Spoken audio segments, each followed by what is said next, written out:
बार कोई सूट नहीं पहना था, बहुत बढ़िया चल रहा। लेकिन गरीब का घर, मकान, ज़मीन, आप जिस भी स्टेट में जाओगे, मैं छत्तीसगढ़ से आता हूँ, पूरा जंगल बिक रहा है। महाराष्ट्र में पूरी ज़मीन बिक रही है। शहरी क्षेत्र में जिस तेल की कंपनी है, चाहे सीमेंट की कंपनी है, सिर्फ एक लेबल लग रहा है। ट्रेन में जाओ तो एक लेबल लग रहा है, एयरपोर्ट में जाओ एक लेबल रहा है। बहुत बढ़िया चल रहा है, बहुत बढ़िया चल रहा है। हमारे बच्चे बेरोजगार घूम रहे हैं, लेकिन इनके बच्चे सब दूर पढ़ रहे हैं। बहुत बढ़िया चल रहा है, यही तो बढ़िया चल रहा है। कांग्रेस में और भाजपा में यही फर्क है, जब जब कांग्रेस आती है लोकतंत्र मजबूत होता है, और जब जब भाजपा आती है इनके साथी मजबूत होते हैं। तो छोटी सी बिल्डिंग में ये वोट इतने एक जगह पे आ रहे हैं, तो वोट चोरी नहीं तो क्या है? कह रहे हैं हार जाते हैं तो चुनाव आयोग ईवीएम वोट चोरी की बात करते हैं, जीत जाते हैं तो आप जिसके हाथ में लाठी होती है उसी की भैंस होती है।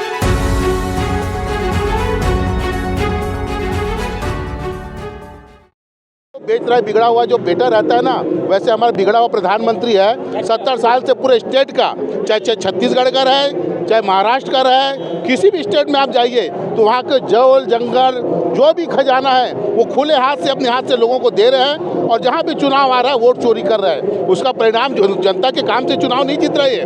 कहीं भी खड़े होकर ये सीना ठोक के बोल दे कि हमने काम किया और काम के बदौलत हमने चुनाव जीता है, बिल्कुल 0% ये चुनाव जीते हैं इन लोग। यह इसका परिणाम है।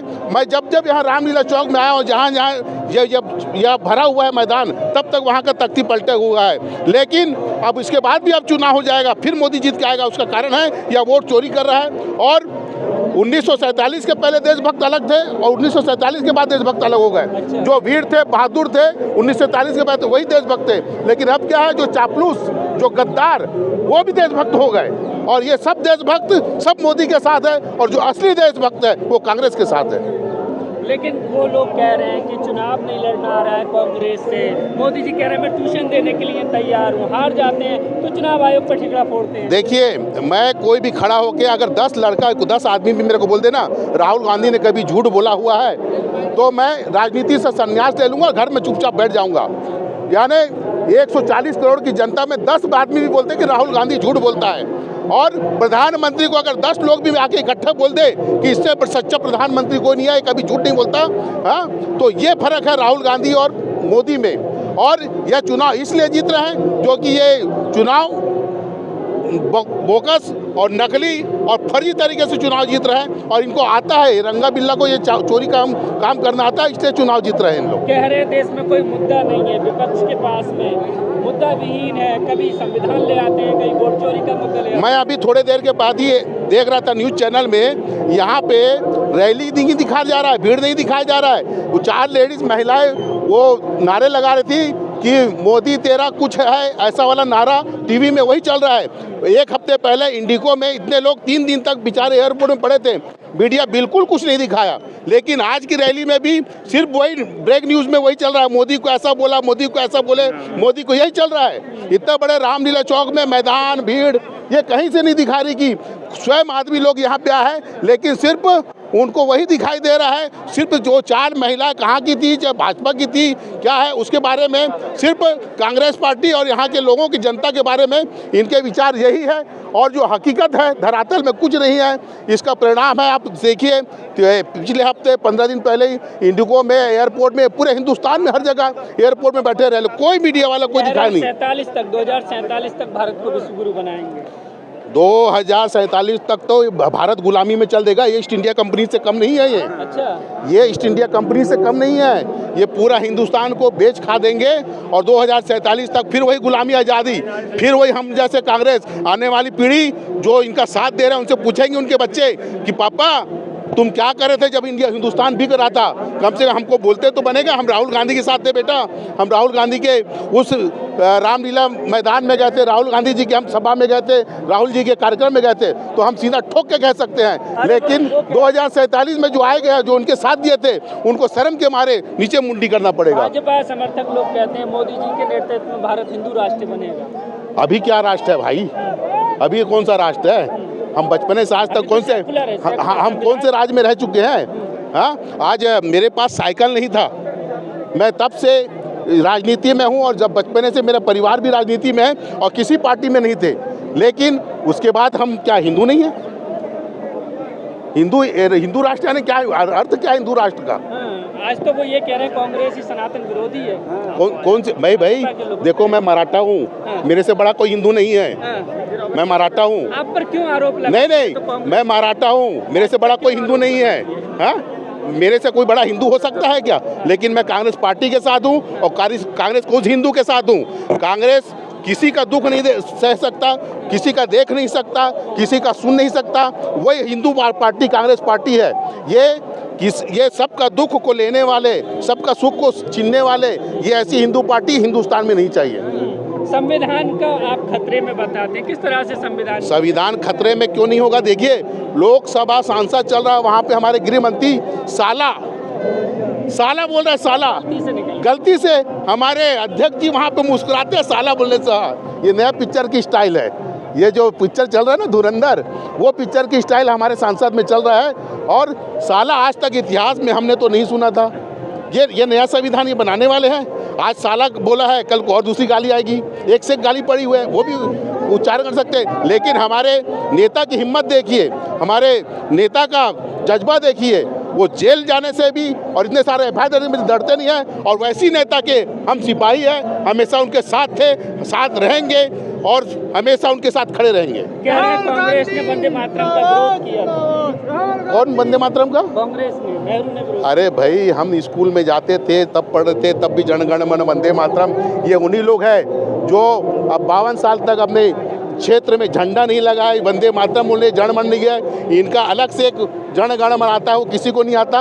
उन लोग वही करते हैं। और आने वाले समय में भी मुझे नहीं लगता कि ये वंदे मातरम का भी, अभी देखिए टीवी में कितना डिबेट चल रहा था।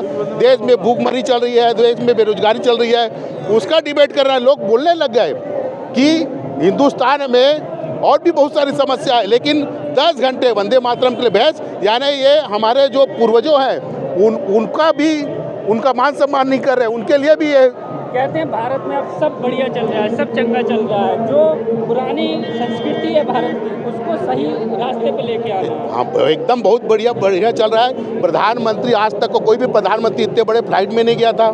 आज तक को कोई भी प्रधानमंत्री इतना मोटा चश्मा नहीं पहना था। आज तक 10 बार कोई सूट नहीं पहना था। बहुत बढ़िया चल रहा। लेकिन गरीब का घर, मकान, जमीन, आप जिस भी स्टेट में जाओगे, मैं छत्तीसगढ़ से आता हूँ, पूरा जंगल बिक रहा है। महाराष्ट्र में पूरी ज़मीन बिक रही है। शहरी क्षेत्र में जिस तेल की कंपनी है, चाहे सीमेंट की कंपनी है, सिर्फ एक लेबल लग रहा है। ट्रेन में जाओ तो एक लेबल लग रहा है, एयरपोर्ट में जाओ एक लेबल रहा है। बहुत बढ़िया चल रहा है, बहुत बढ़िया चल रहा है। हमारे बच्चे बेरोजगार घूम रहे हैं, लेकिन इनके बच्चे सब दूर पढ़ रहे हैं। बहुत बढ़िया चल रहा है। यही तो बढ़िया चल रहा है। कांग्रेस में और भाजपा में यही फर्क है। जब कांग्रेस आती, लोकतंत्र मजबूत होता है, और जब भाजपा आती है, इनके साथी मजबूत होते हैं। कह रहे हैं आज पूरी दुनिया में भारत का डंका बज रहा है, कांग्रेस के टाइम कोई नहीं जानता। बहुत बढ़िया डंका बज रहा है। नेपाल में जाओ, नेपाल आग दिखा रहा है। बांग्लादेश में जाओ, बांग्लादेश आग। ये छोटे हमारे छोटे भाई बहन बन के रहते थे ना, ये आग दिखाने लग गए। यही डंका बन रहा है। और ट्रंप वहाँ पे वार रुकवा रहा है। हमारे देश में यही डंका बज रहा है। और इतिहास सबको मालूम है कि इंदिरा गांधी ने क्या से क्या की थी। और डंका जो बजाने वाला अपना नाम नहीं बजाता, अपने आप डंका बजता है। थैंक यू, धन्यवाद। इनके लिए 2 मिनट इनके लिए रुक जाइए, बहुत देर से। हाँ बताइए, हाँ बताइए क्या कहना चाहते हैं? वोट चोर गद्दी छोड़ की बात कर रहे हैं आप। चुनाव में तो हरा नहीं पा रहे हैं आप। चुनाव में कैसे हरा जाए उसको? जब चोरी पे आदमी उतरा है तो कैसे उसको हराया जाएगा? फिर तो जनता ही करेगी फैसला। जब इतने, मुझे ये बताइए कि एक बिल्डिंग में जब 10 आदमी एक परिवार लेके रहता है, उसमें 350 वोट निकल रहे हैं। ये चोरी नहीं तो क्या है? कहीं भी चले जाओ, राहुल गांधी जी ने साफ कई बार स्पष्ट उन्होंने किया है कि एक बिल्डिंग में 400, 500, 200 छोटी सी बिल्डिंग में ये वोट इतने एक जगह पे आ रहे हैं, तो वोट चोरी नहीं तो क्या है? कह रहे हैं हार जाते हैं तो चुनाव आयोग ईवीएम वोट चोरी की बात करते हैं, जीत जाते हैं तो आप जिसके हाथ में लाठी होती है उसी की भैंस होती है। लोकतंत्र की रक्षा करने के लिए रैली में आए। पूरे देश में जो वर्तमान में भारतीय जनता पार्टी जिस प्रकार से वोटों की चोरी कर रही है, उसको बचाने के लिए राहुल गांधी लड़ रहे हैं। पूरे देश के कोने कोने से कार्यकर्ता आज आए हैं। तो हम यही संदेश देना चाहते हैं कि सब लोग मिलकर भारतीय जनता पार्टी को सरकार से हटाएं और कांग्रेस पार्टी की सरकार बनाएं और वोटों की चोरी रोके। लोकतंत्र की हत्या कर रहे हैं एक तरह से लोग। किस तरह से वोटों की चोरी हो रही है? वो तो कह रहे हैं कि कांग्रेस से चुनाव लड़ना नहीं आता है, टिकड़ा फोड़ रहे हैं चुनाव आयोग। सर वोटों की चोरी कई प्रकार की, पहले तो देखो इलेक्शन कमीशन की जो चेन था उसके अंदर सुप्रीम कोर्ट का जज हुआ करता था। अब सुप्रीम कोर्ट के जज को हटाकर आप गृह मंत्री को उसमें ऐड कर दिया। अब जो इलेक्शन कमीशन अपनी मन मर्जी के हिसाब से काम करवा रहे हैं। मतदाता सूचियों में कई फर्जीवाड़ा मिला है। एक ही मकान में 80 लोग रह रहे हैं, 200 लोग रह रहे हैं एक ही मकान के अंदर। ये चोरी है ना।